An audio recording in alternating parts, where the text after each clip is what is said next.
Just think of it as the rough draft of the podcast world. This is the Newbie Writers Podcast with your hosts, Damien Boat and Catherine Bramkamp. Hey, I don't even know what episode number this is. The 192 or 3? Can't remember. I've lost something count. like that. Anyway, it's the Newbie Writers Podcast. We're back for another week. And what a strange week it's been. It's 190. No, it can't be. Because October 27 was an artist's pillar. yeah, I've got to put the show notes up for the week after that. So we're How often do you 192? How often do you do this? every week. Every week. Every Friday? Yes, Yep. you'd think. That's a huge commitment. I looked and I saw that you guys, somebody's been doing this since 2006. That's us. That's huge commitment. Yes. Well, Yeah. you would think that we'd have it down pat by now, but no. No, I we would like to not keep think it that at fresh. Right. I don't know. Anyway, that voice, by the way, is Stacey Donovan. Welcome. Thank you. Nice to be here. Now, before we get into the show, Catherine, Yes. this needs to be our official last show, by the way. Our official last show. Yep. Do you want to know why? Yes, I would. Yes, I would. Probably should give you the heads up on this. I went to an event and I actually enjoyed myself. Oh, And I very feel- good. That doesn't happen often when you go to a writing event, right? Yeah. So I feel like now that I'm the negative one on this show and there's something I actually liked, so it means this show has to end now. Oh, Mm, but yeah, because that goes against your reputation, your tone, It does. your reputation. So tell me a little bit about why you liked this event, I don't know. and then we'll get It's to you, Stacey. We promise. Yeah. Well, Sure. Stacey can weigh in on this. I'd never been to like an author-held workshop or event before. Okay. I just never. They never crop up in my neck of the woods, and I'm always too busy. But this one was at the right time. I sort of had no choice. And, no, actually, Sharon did send it to me as a joke. Apparently, she sent me the list and said, "Here you go." I went, "Cool, I'll sign up to that." She's like, wait, I didn't expect you to disappear for the whole day. Wait. That's kind of Catherine, I'm trying to understand. I'm trying to ascertain whether he's joking or not. Maybe you can clue me in. No. Oh, this is for real. This is for This real? is for real. Yeah, Okay. his wife signed him up for something as a joke. He went, didn't think much of it. I can tell you what the trajectory was, but the big surprise finish is that he had a good time. So tell me about the good time. Yeah. So, but first things first, and I'm sure you've both been to. Well, I know Catherine's been to loads of these sort of little workshop things. Oh yeah. Why on earth would you get everyone to speak? Have you? What do you? Have you been? Have you? Well, I You mean don't. like, I just on a lecture. panel? Yeah. So when you sit there, they say, "Well, okay, we want everyone to stand up and say their name and why they're here." Oh. Yeah. Which makes people a little bit uncomfortable. Let's be honest. Yeah. And it was quite funny. This is what I found. It was quite lighthearted. But there was a couple when they got round to the end of the circle. They said, "Well, we were here to pick up some books from the library, and we saw all this and sat down."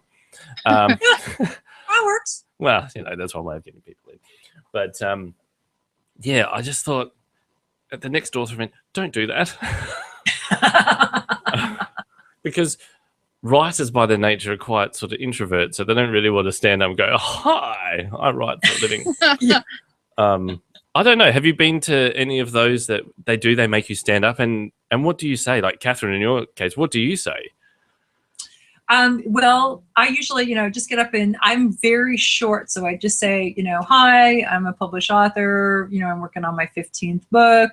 Happy to be here. I sort of just slide it along so that I don't spend it, too much time. One of the challenges, and Stacey, you can weigh in on this too.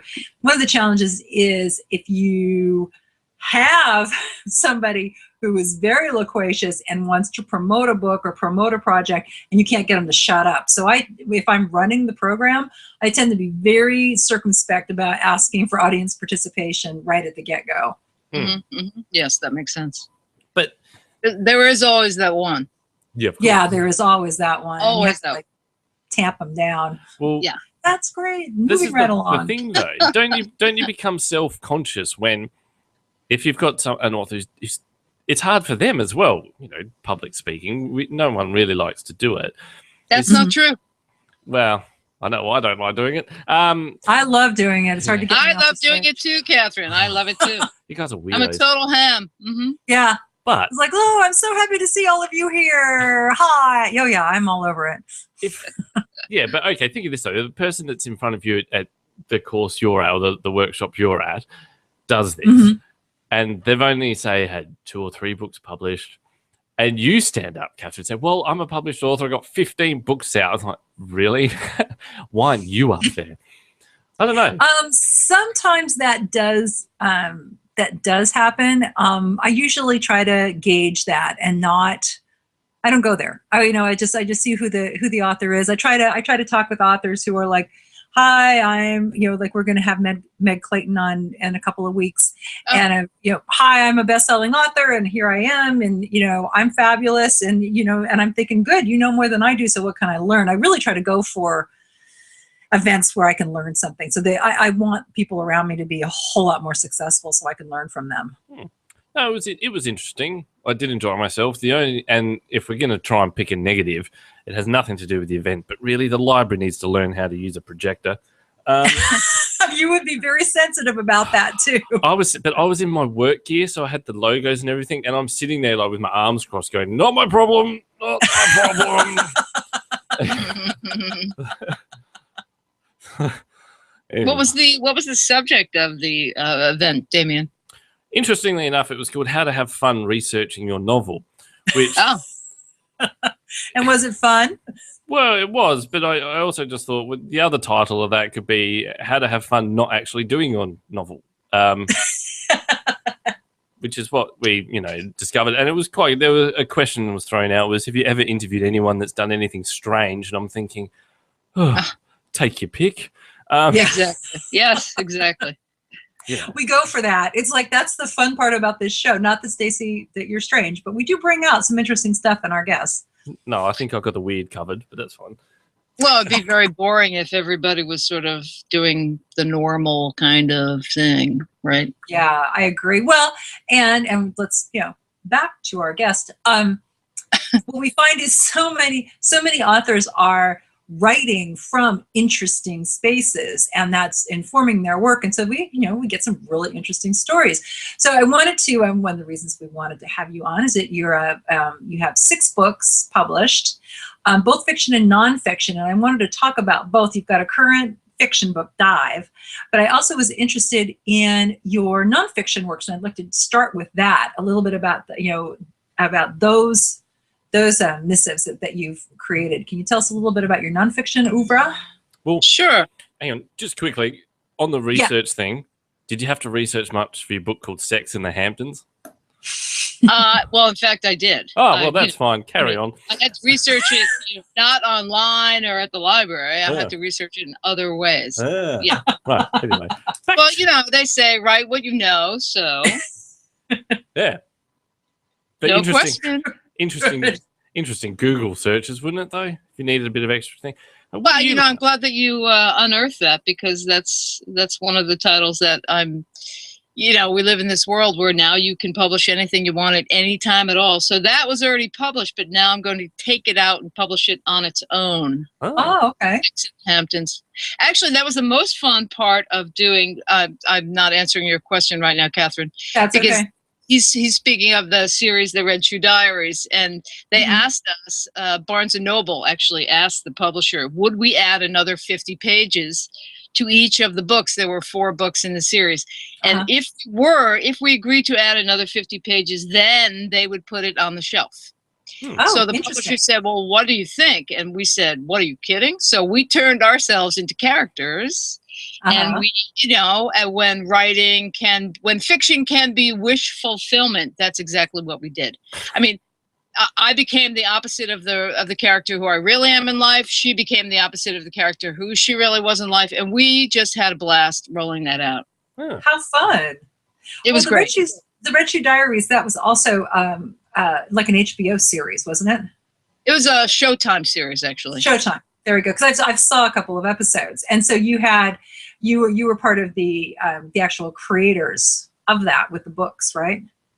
The book series came after the Showtime series, which apparently went on for like 10 years.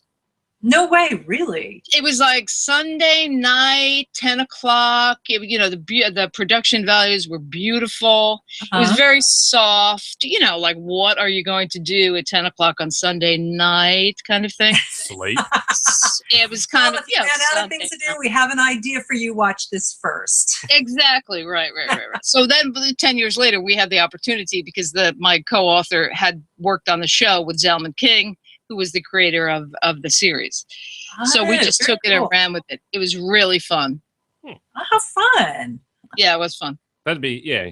But that's fiction. Nonfiction, of course, is very different. Yep. But I mean, it has the same rules. Catherine, I of course, I research you guys. I see that you also write poetry, as do I. I mean, these things sort of can't be more different than the other, but yet they share the same core, I think.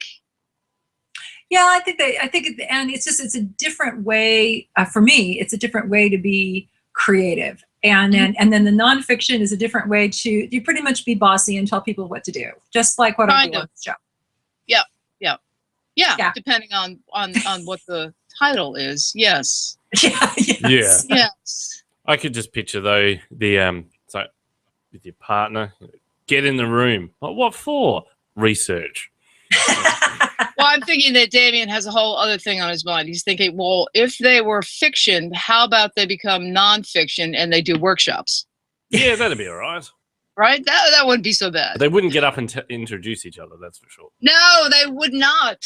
No, you wouldn't want names. You would just want action. No, exactly. Right. That could be a whole different website. What? Okay. What is the weirdest writing workshop? Let's put this to rest. What's the weirdest writing workshop you've ever been to? The weirdest. Even topic-wise. Where you've walked in and gone, oh, okay. It's a bit strange. Yeah. All right. I am searching my brain for an answer for that. Okay, Catherine, what about the ones that you've done, that you've hosted? Anyway. Yeah. Well, mine were more straightforward. I went to one that was hosted by a client, and she offered to let me go at no charge. So it was for marketing for the most part. Marketing with a heart, that kind of authenticity kind of vibe. And at the end of the workshop, we all had to line up facing each other, look deep into each other's eyes, and like affirm each other or do this little affirmation, in our head. It was dead silent for like 25 minutes to sit here and look at people in the eye for very, very, very long, 30 seconds, 35 seconds. And I thought, every time I found a new woman, they were very lovely, very sincere, and I was just dying. I thought, can I leave to go to the restroom? Can I leave now? Can I go? I should have gone. I should have left when I could. It was just too intense for me, and I'm not that sincere. Terrible. I could not take that seriously if they said you need to stand in front of someone else. I came home and I told my husband, and I said, oh, you would have loved this. And I told him about it. Like, choke me now. No, I would just stood there and just winked and gone, how are you? And just to really creep him out. Oh baby. Yeah, that it just opened itself up for a lot of sarcastic, cynical misuse. That's all I have to say. Be the one time I could use that. Could you stop using your undress me eyes? Yeah. That's a nice that was title. my weirdest. Stacey, did we give you some time to think of something? Yeah, you're actually reminding me of the most embarrassing workshop I attended in Manhattan. I don't know who convinced me to do it, like 15 years ago. It was one of those kind of like the LifeSpring experience that you're talking about, very psycho, right? Yeah. But there were hundreds of people there, and like in a stadium audience, so it was above and below. And it was sort of uncomfortable when they asked you to sort of friend the person next to you and in front of you, because the person in front of you was like 2 feet down, sort of like hip height. Yeah. And then you had to look up to the person above you. So also, but when you would look up at them, you would also be seeing them hip height. I'm saying that in a very nice way. You know what I'm talking about. But pretty much had your face in the wrong place. Exactly. Right. Yeah. So it was like, nice meeting you. Right. So to speak. Yeah. Right. Cannot remember the concept of that. But that doesn't that doesn't really work if you can try and befriend someone, because you'll turn around and then the person below you will turn around like, oh, hang on, she's got her back to me now. Right. And everybody is in the wrong place and at the wrong thing. Yeah. It's kind of like a domino effect. Yes. From the top. I remember leaving that. I'm not very good at these all day things, but I remember leaving that and going, I will never do anything like this again. Yeah. You know? Yeah. That was kind of my thought after I was done with this lovely, program. And I thought, oh, first of all, yay, I didn't spend any money on it. And B, not doing it again. It's not my gig. I like to go to something, get information and get the heck out. There's strange opportunities that come along pubbing of books. There was I live in the East Coast, so the University of Connecticut School of Social Work invited me to a conference. Okay. And so it was like, it's different. That's different than a literary conference. So I thought, well, how can I? And it was for teenagers, and I was like, okay. How can I? So, and I was supposed to do a writing workshop. So I came up with the idea of creating a character by the name of L.L. Bean, who is L.L. Bean is a catalog of, Mackinac. Yeah, no, it's perfect for trout fishing outfits over here on the East Coast. So I created a character called L.L. Bean, thinking, well, this is kind of a genderless character. So you can create whomever you'd like to be as the character. And let me tell you, I had like an equal amount of boys and girls in the class, which was unusual. You would think that it would be far more female, right? But it was a really interesting thing because it broke the ground open. Everybody was pretending to be the other sex, the other gender. It was so cool. I wish I had it. I wish I had it taped. It was a while ago, but it was kind of very freeing because everybody got to be somebody else, and there was obviously no one was going to win. There was no prize involved. There was none of the bells and whistles that we kind of have today when we do stuff like that. Right. Everybody wins and gets to take home a prize, right? And no Mackinacs and no mud boots. Yeah. Yes. Oh, anyway. Should we get back to Catherine's original question? Nonfiction? Oh, right. Fiction. Yeah. And what was the question? What is the question? I have no idea. Tell us a little bit about your books and about your writing journey. This is what that's kind of a standard question that we ask. Sure. Well, again, and looking up you guys, Catherine, I think you do something, what I do as well, which is, I have a clientele. I'm an editor. I work with a bunch of people. I ghostwrite X, Y, and Z. I've been doing that for, I don't know, a couple of dozen years now. So fiction still remains the most popular, and obviously a lot of genre fiction. Nonfiction, I've gotten very quirky types of books to work on. One particularly a local person who is a psychic, and I think that might be the title that is out there that floats around, called "Your Fate Is in Your Hands." Okay. And if you're psychic, she's a little bit of a nut job kind of thing. Just a little. And so just a little interesting. Well, a little, she's, I have to interview you. And so you put 3 of your questions about what you want in your life under your pillow. And then we'll have the meeting, the business meeting for the book the next day. And I said, well, sure, I'm open to it. No, why not? Sure. So we did that, and I walked in the house, and she said, I want to work with you. You're going to be rich and famous. I said, oh, okay. So should we talk about like the project, or should we talk about how, me, which was an interesting beginning, because many people, which you may have found as well, who are not only exclusive to nonfiction, most people want to talk about themselves no matter what the subject is. Oh, yeah. So she was a palmistry expert. And so which I didn't know when I met her. So we drew that out and used it as sort of the spine of the book to tell the stories. Like, how do you structure like a life story that's not based on it's not a autobiography, it's not a memoir of a certain incident or theme in somebody's life, but it's how she's been living for all these years. And it's a matter of drawing people out in a different way from fiction, because obviously the fiction writer is coming to the table with the story that they want to tell or they've already told, and now they want to refine it or get it out into the world. Have you had it with the ghostwriting thing? I don't know. We've had ghostwriters on before. I know you're usually trying to ask this question, but have you got it to the point where you're going through that client meeting and you start to write and you're sending them bits and pieces, and it gets to the point where you say to them, maybe you should just write this, seriously?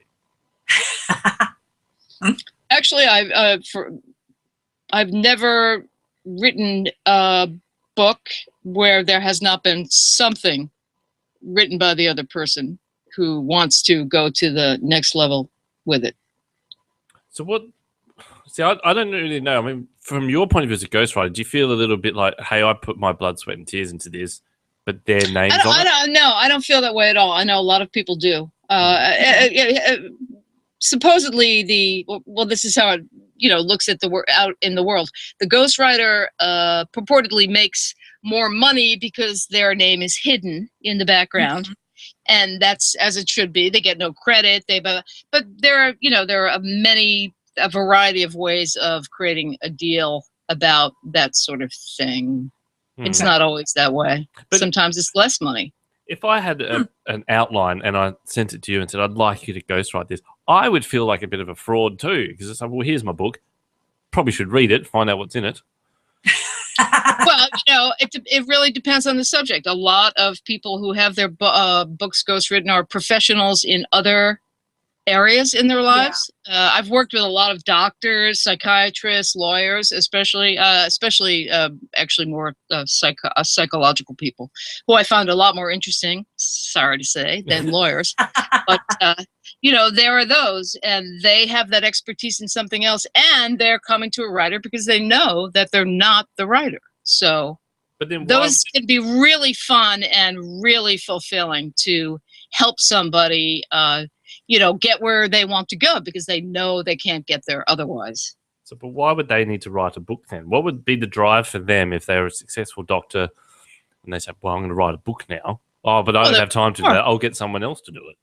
They want more. They want what? Then I have a question for you guys. They want more. Everybody wants increasingly to be a writer.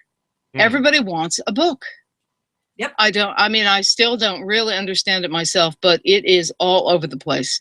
I mean, tell me that with social media, the way we have it today, with self-publishing, everything we can do. I mean, it's at our fingertips. We can do whatever we want. I wonder why that is. And I think even after 4 years of doing this show, we still haven't really cracked that. Why does everyone want to write a book? And you get genuine. Right. And when I can answer that question, I will write that book. It will be called Why Does Everyone Want to Write a Book? Yeah. Write it. Hurry up. Seriously, Catherine, you must know what I'm talking about.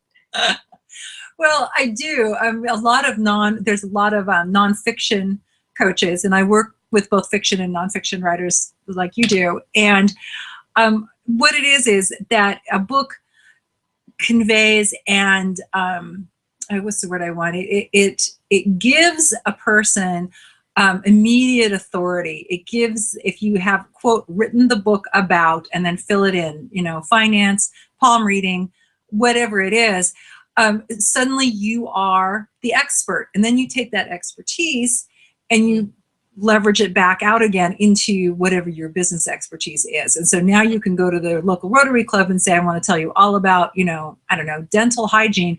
And I know what I'm talking about because look, here's my book on dental hygiene that I just published with Create Space. So it just really gives people this authority. And I think the reason we all think we could write books is the same reason why people think they can star in American Idol is like, if you can, sing, you clearly can do it professionally. If you can read and write a text, apparently you're a novelist. So I think that that's part of it too, is that the skill set doesn't look very complicated initially.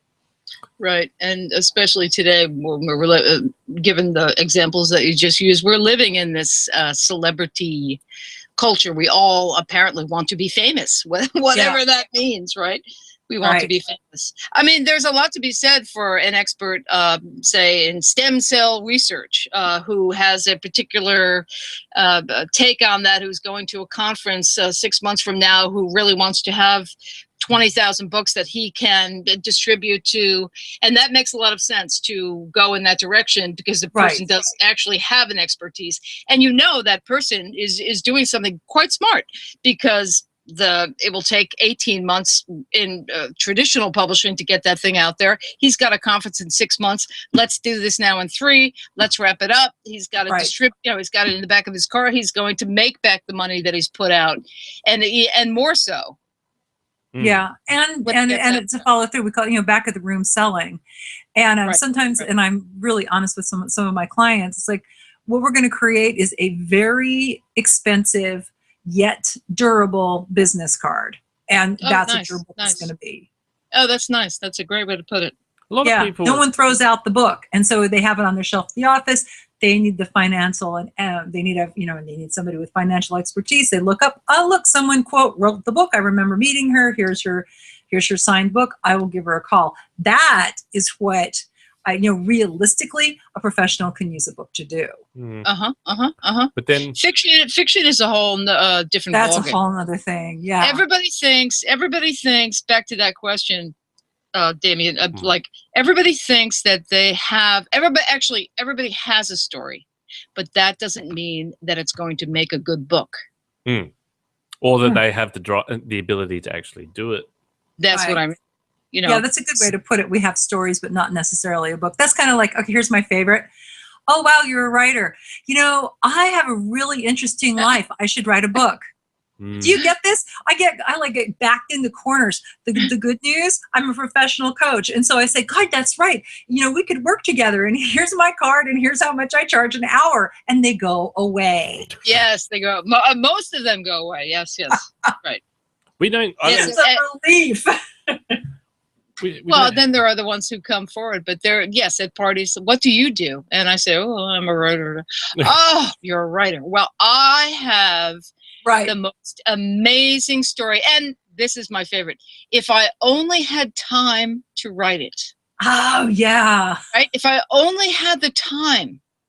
Because the inference is they're so busy leading this terribly, terribly fascinating life that they can't write anything down. Well, I know I am. So, go ahead. I said, I know I am leading a very intense life. Damien, are you writing a book too? Oh, yeah, but I just don't have time. You are writing a book. I know. You own this. But, and I want to touch on that as well with the NaNoWriMo thing, which I'm going to, every time we do the show during November, Catherine's cheating. I just want to put that out there. Really? I know I am cheating. You don't deserve the medal. Anyway. What does that mean, cheating? What's going on there? You're supposed to do, 1,660 words a day? A day for November. You're supposed to write a 50,000-word novel in the month of November. And so this year, I started writing an outline for my November project and ended up writing the book instead. Yes. So I did it in October. Yeah. You're kidding. Seriously? No, I did 50,000 words in October and then did another 10,000 words just now. So yeah, I cheated. 50,000 words in October. Is this in your series, The Future Girls, or is it something else? No, good for you. Fourth Future Girl book. It just that's fantastic. Ella needed to talk, so I said, "Okay, I'm writing this down." So I'm dying to know. I mean, I love this part of people's stories. So 50,000 words is a huge amount of, when do you do that? Apparently you're married. Apparently you have children. Apparently you have a practice. Apparently you write. I mean, how do you write 50,000 words in a month? Well, the good news is the children have left the house, so that helps. Okay. Super awesome. Love you guys, but thank you for living someplace else. I do a lot of, I try to do, like, I can do, when I'm into this, I can do 1,000 words in the morning. So I write first thing in the morning from 6 to 7 before I do anything else. And that has made a big difference. And so that's how I can grind it out as fast as I do. And then sometimes I work in the afternoons, like from 4:30 to 7, and I get the rest of it done that way. So I just bracket my real job in the middle. Don't inflate her. She cheated. Okay, Jamie, let's talk about you. What about you? Are you writing something, or? Yeah, we're going through this "Don't Write Like We Talk" book. Yeah. So nonfiction writing book. Yeah, it's cool. I get to be snarky in text. Yep. So Catherine's, and this is what we've been working out, is that, you know, Catherine is the pro on this show. She's got the cred, the street cred. Well, I don't know about the street cred. She's too white for that. But yeah, I probably am. No baggy pants. So the way we're trying to set it up is that she'll put down more of that, hey, this is the tip from the pro, you know, do this, or try this. And then I get to throw in the, hey, I'm the newbie on this show. This is what I picked up over the last 4 years. Try this. Or I think there was one passage I started to write where I actually sort of went, what did I put down? Yeah, I sort of disagree with what Catherine's written a little bit. It's like, that's subjective. Yeah. And that's how we want it to be. Because that's cool. I don't like those self-help books where it's all, feel your energy flow. Whatever. Right. Yes. It's just, let's be realistic. There's very little of that. There's none of that. It's just, at the heart of it, you need to make time. You need to sit down in the chair and just type. You can have all the self-help books in the world. At the end of the day, you got to do it. And that and I think, and we talked about this, and it's in one of the chapters, is that you can spend so much time taking the classes, going to the conferences, reading the books, buying the books, reading more books, that you can effectively pretend that you're writing, but you're really not. You know, you're doing all that external stuff around the actual truth that you need to sit down and actually write. And I think that sometimes what's seductive is all of the classes and the readings and the conferences. You know, that's what's kind of fun. The writing can be, you know, a big grind. It can be very, very tough and take a lot of time. And someone had said, I think someone on our show said, you know, you should set aside like a time on like a Saturday morning for like an hour just to write. And I said to them, you do realize that 1 hour on a Saturday morning is this show. So I couldn't take a hint, but anyway, which is true, which is very true. So Stacey, where do you find the time to you know, because you just wrote a novel, Dive, where did you find the time to create that in your schedule? Well, did you hear that little, that sorrowful something behind my sigh? Very effective. Yeah, it's luckily I've been blessed with a lot of energy, because I sometimes you have to get up very early in the morning. Yeah. I usually, and then I have my work day could be 12 hours, just generally speaking, and then you put in a couple of hours on another project. Dive actually is a different beast than some of my other projects, because it was published initially 20 years ago. Oh, really? Yeah, and so tell us about that. It was very different in publishing then. Social media was not a, we didn't know what that, it didn't exist. Yeah, it didn't. It's very, very different. Everything was in print. Reviews were print. Everything was very, very different than it was. And Dive, even though it was very well received critically, it had its life, and then I moved on to other projects. But my primary literary agent, because she loved the book the way she loved it, which I have to say, it's because of her that it has just now come out again. She put it on top 10 of all times, and it's because of social media. I will have to give that to that, because on Facebook she mentioned something about the book, and somebody who she knew, who she used to be a bookseller, and so too did this editor at Open Road Media, and so they connected over some blurb about the book around my birthday, because my uncle, they are a bit older than we are, and my uncle had been a well-known young adult writer, and so they they had both been booksellers, the people I'm talking about on Facebook, and they said, "Oh, I used to sell that book, and I sell that book," and so Lori introduced me to Eric and said, "Oh, this is John Donovan's niece, and she had a book, blah blah blah blah blah." And so then I hooked up with him, and then he sent me to the editor over at Open Road, and they said, "Yeah, we want to do this book again." So the book came out in September. Yeah. So I mean, the best thing about it is, and I'm just so happy that we have many choices when writing a book, obviously, and I made a choice not to make it specific to the time period, you know. Okay, good. So flexible that way. Yeah, because now, like an 18-year-old or who's reading it, you can't peg it into like, when did this take place? Yeah, kind of. So I'm glad to have made that apparently prescient decision without even knowing I was doing it. You know, once upon a time. Otherwise, it never would have worked out. Yeah. So, did you always want to become like a writer? Get into that? I'm just looking at your about page on Amazon. It shows that you've been in the writing sort of community for a long time. Is it something you always wanted to do? Yes, as long as when I was a kid, maybe because my uncle was who he was, and he would send books a couple times a year, you know, like a huge, and I would be like, oh my God, and you know, eat them up, because at that point he was the president of the Children's Book Council, and I started writing. My first book was when I think I was 7. It was a book of jokes, and then I like, for example, why did the chicken cross the road? I don't know. Why did the chicken cross the road? To get away from you. Oh. That's what I was doing when I was 7.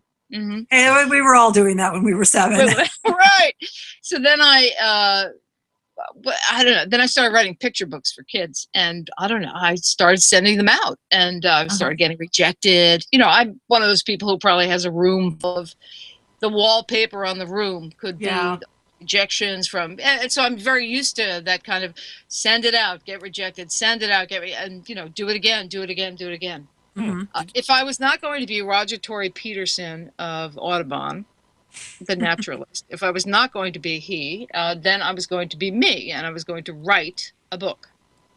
So that's what I've been doing since I was a kid. Did your parents ever say to you, seriously, get a job? Yes, in fact, they did.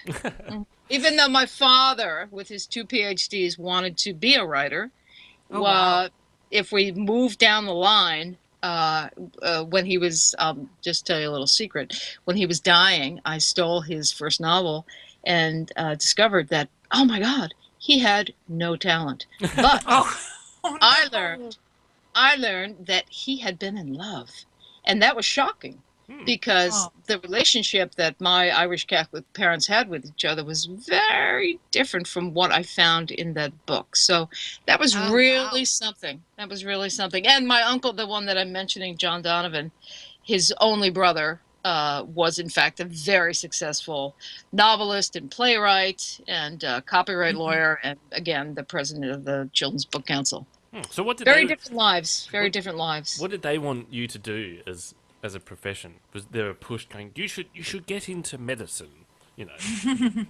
Well, you know, frankly, I would have wished that someone said that to me. They wanted me to become an operator of a hot balloon that went around the world. Hang on, what? That's creative. I'm going to give them Just kidding. Just kidding. That would come out of my parents' mouth, though. They're like, "Oh, you should fly. You love to travel. You should be a stewardess." It's like, no. I grew up. That's just a joke. I mean, I grew up at a time when what a girl wanted to do was very in the background of what a boy wanted to do. So when push came to shove, my father eventually said, "Well, you should go into advertising," which I did for a little bit of time, and but yeah, it was not. I mean, basically, I grew up with this. It doesn't matter what you want, where you're going to grow up and get married. Oh. Which is kind of shocking to me, sitting at the table, because I was like, "What? So what's I don't think so. I don't really. That's not something in my book." But that was definitely, I think, of the time, in the 60s, definitely in the 50s and the 60s. I mean, that's what that was the deal. Everybody got hooked up. Everybody got married. That was, that was the mark of success, I think. And if you weren't heading in that direction, it was people got really concerned. Yeah, well. Yeah. I guess it depends on who and where and what. Right. Yeah, my parents. I don't want to put a downer on it, because the fact is, I learned that it doesn't matter if you want to be a writer. Yeah, then the simple fact is it doesn't matter what you have to do in the rest of your life, because you have to write. So you have to make that time. You have to do it. You just have to keep doing it. It doesn't matter how many rejections you get. It doesn't. None of it matters. Except for this thing, which was like my lifeblood, like plug it in. Oh, there's that. Somehow those words would come, and that would be, and they would lead to something else. And indeed they, led to the rest of my career. But not because somebody said, "Oh, we think you should do this." Sorry. And if you were to ask me right now, what advice would you give to a young writer? I would say, don't rely on writing as any kind of income. Make sure that there is a day job. Make sure that you have another kind of expertise. Especially in today's world, there is no way.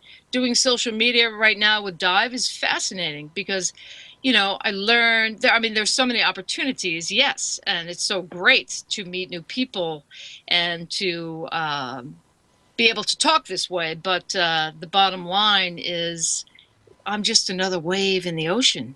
Do you think, though, that the get a job thing, essentially, and then try and write alongside that, do you think that's why there's so many, I guess, retired people that end up writing their book? I'm thinking again of that workshop. There are a lot of older people there that were, and the chap next to me said, "Well, I'm recently retired. Now I've got time to write my book," because they can live off their super, their pensions or whatever, and there is no expectation to get a job and pay the house off, that sort of thing.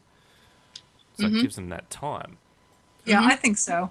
I definitely think so. I think the pressure's off, and they're like, okay, now I can do. We have the income, as you said. Now I can go do what I really want to do. And of course, the only challenge with that is that you retire, and you have these lovely people who they're used to working their heads off. So they finally retire at 65, 67 years old, and they say, okay, now I'm going to write my novel. And of course, what do? They sit down first thing Monday morning, and they look at a blank computer screen, and there they sit for 5 hours, because it is really hard to just look at the rest of your life with a novel in front of you. It's almost impossible. So I tell people to start now. Start as soon as you think you want to write a book, and just spend 10 minutes a day, because when you have all the time in the world, it's overwhelming, and you won't get anything done. Yeah, but then I agree with I think that's really good advice, Catherine. But I also think, having lived the life that I have, that a lot of people who chose that type of job, and I certainly have many contemporaries who have gone through an entire, I guess, professional lifetime before they have gotten out and have done other things. They've had different lives, which means that they don't really kind of have the stories in a certain way that, I've lived a kind of wild life, and I pretty much have some wild stories to tell as a result. So it's, I'm still with the right where kind of thing. So a lot of people who do, in fact, make that choice to take the safe road. Uh-huh. I'm not sure what's there for many of them, and I know many of them. I've done many writing workshops where people are trying to plumb, but that's not to speak of the others who, this innate talent, the innate passion, the innate, it comes through anyway, because really what they're wanting to write about is what it is to be alive. Yeah. But does that make it? It's a fine line. Sorry, Damien. Also, does that compound the issue even further than when that retiree does then? They write something and then they look, okay, I want to get this out there, and they then get swamped with the social media, the ebooks, the everything else about it. And if they are lucky then to get, say, a publishing deal, and we've had publishers on this show before where it's like, oh yeah, well, no, they'll do a lot of the marketing themselves, and it's a whole different ball game. Does that compound it even more with them going, well, I just retired, I just wrote a book?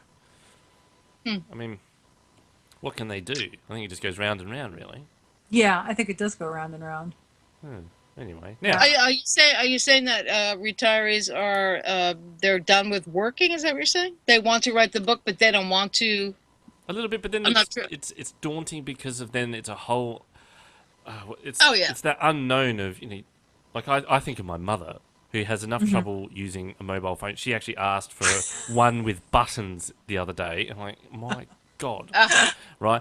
And so then to throw them into that world of unknown of Twitter, Facebook, promoting your own book, having an ebook. Like, well, how do you do that? I wonder if that would turn people off. I think it does turn a lot of people off, because I know a lot of people of a certain age. They have no interest in social media. They haven't a clue what it is, and they just want to write a book and have that magical romantic notion that story, the people that you meet at those parties, Catherine, right? Have the best story possible, the most amazing story. If only I could write it. We still have this romantic notion that story will find its way into the world. Yeah, we do. And there's also the romance of that because it is their story. And this is, you have to believe this to finish a book. But at the same time is that I hear so much is like, well, this is my story, and it's good. This is death to any marketing plan. I wrote it for everybody. Everybody will love it, which is a really hard group to market to. And, they want it to just, the book will just do well on its own. And I think that's that's the fantasy piece. That the book will just, do well on its own, like this big ass miracle. And it's just not the case anymore. Everybody needs a little help. Yeah, I think our book's going to need a lot of help. Just quickly, dive. What is dive about? Swimming. Well, swimming as a metaphor for diving into life. Dive is a lot of firsts. There's a first love, a first death, a first betrayal, a first inclination toward becoming not a child, but someone who, really? I have to forgive my mother for what she did? So a certain kind of maturing. She's an adolescent, she's 15, and all these firsts come at her. Is that and how she maneuvers through that? Is there a lot of you in the book? Like, did a lot of these things stem from what you've been through? It's always interesting because I just did a blog on this yesterday. That's a question that a lot of people ask, like, how much of this is you? And I have to admit that I come from that school of write what you know kind of thing. I mean, I would not be writing about, my parents are trapeze artists and I'm going to tell a story about what it's like to be, I don't know, an opossum at the bottom of a well, and my parents are trapeze artists. I didn't make those choices, the first time out. But I did, so some of the experiences in the book are things that were familiar with me. And the best thing to me about it was that I learned that fiction really can act as wish fulfillment. For example, the father who gets a he gets fatally ill in the story, and the protagonist, her name is Virginia. She is very close with him and their way of communicating is that the father taught her a lot about birds, and so even though he was like, who knew what was actually happening with him physically, but they were able to continue the language that they knew.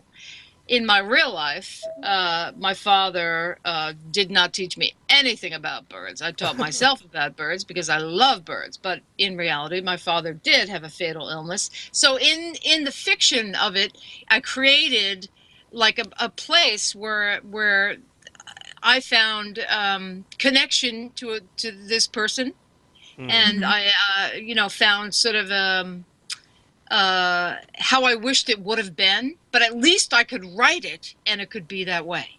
Yeah. So it gives, does that make sense? Yeah, it gives a bit more depth to it, which I think is important. We've got a few things to carry on with. You gave a tip out for newbies. What's another ultimate tip that you can give to a newbie that's sitting here going, I want to write a book? An ultimate tip? Yep, the ultimate, the penultimate. The ultimate tip. Oh my God. Penultimate tip. No pressure. No. Right. I should have some I should get a TikTok sound. TikTok, TikTok. I know. Wow, that's really, That's a really interesting. What's the penultimate thing I would say to somebody? Yeah, if I came up to you at a function and said, just help me out here, I want to write a book. I don't know what to do. Where to start? I don't know what to do. And I don't want you to write it. Well, at least that's more honest than I had a really interesting life. Yeah. Well, actually, I have to admit that the first thing, if you were to do that, but the first thing my brain said was, tell me something real. Right. Tell me something real. Like, I'm a man. And there you go. Start with that. Standing in front of... No, that's from a movie. Just a girl in front of a man. Tell me something real about what you think is the end of the...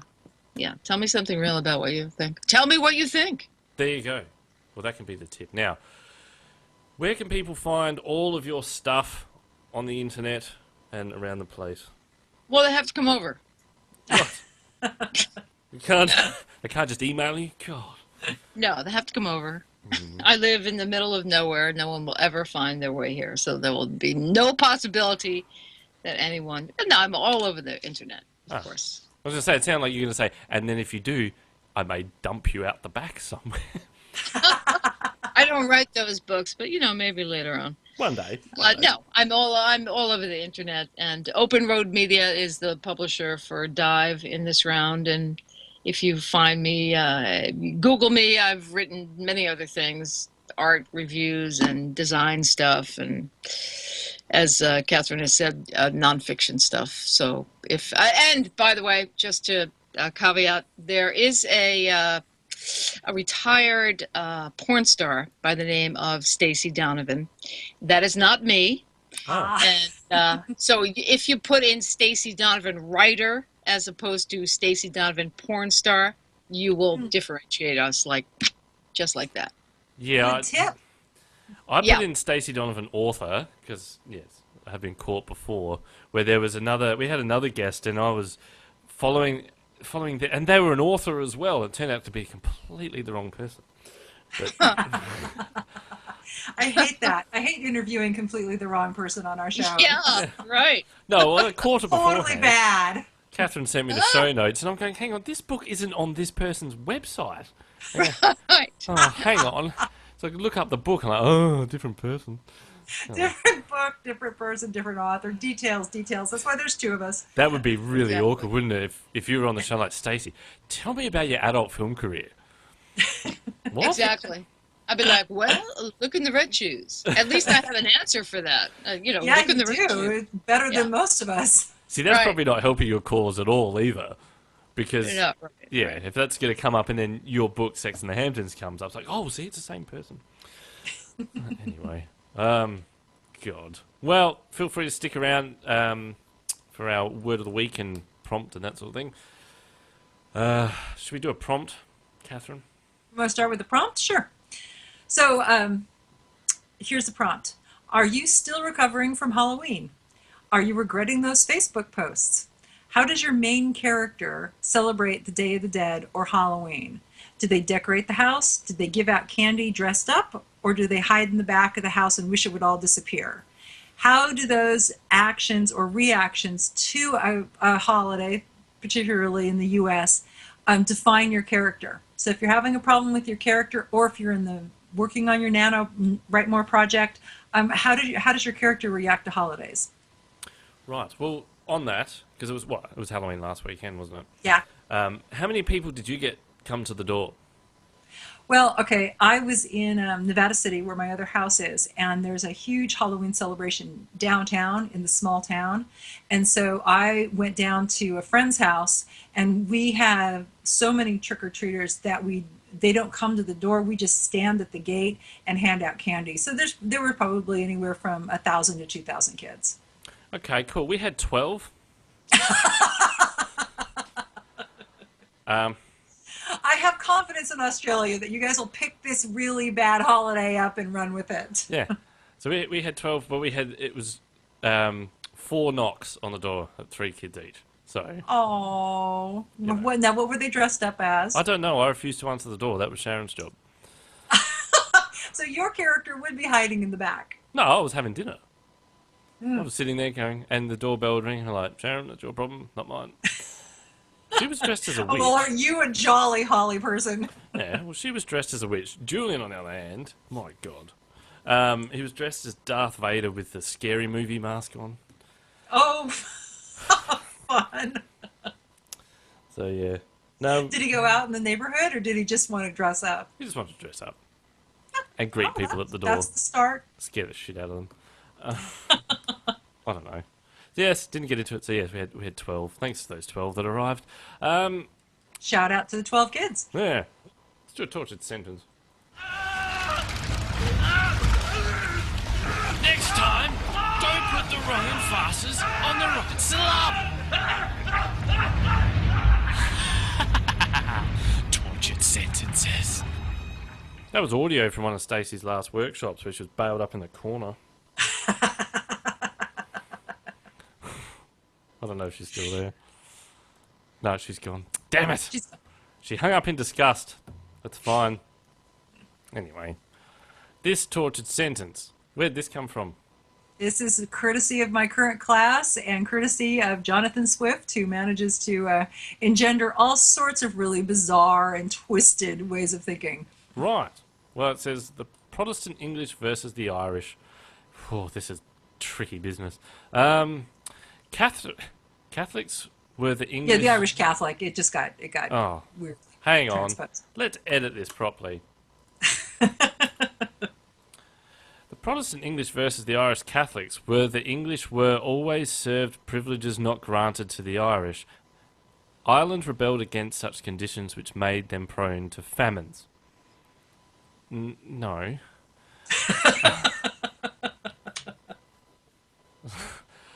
Come on, that was like one of the better cause and effect sentences I've read.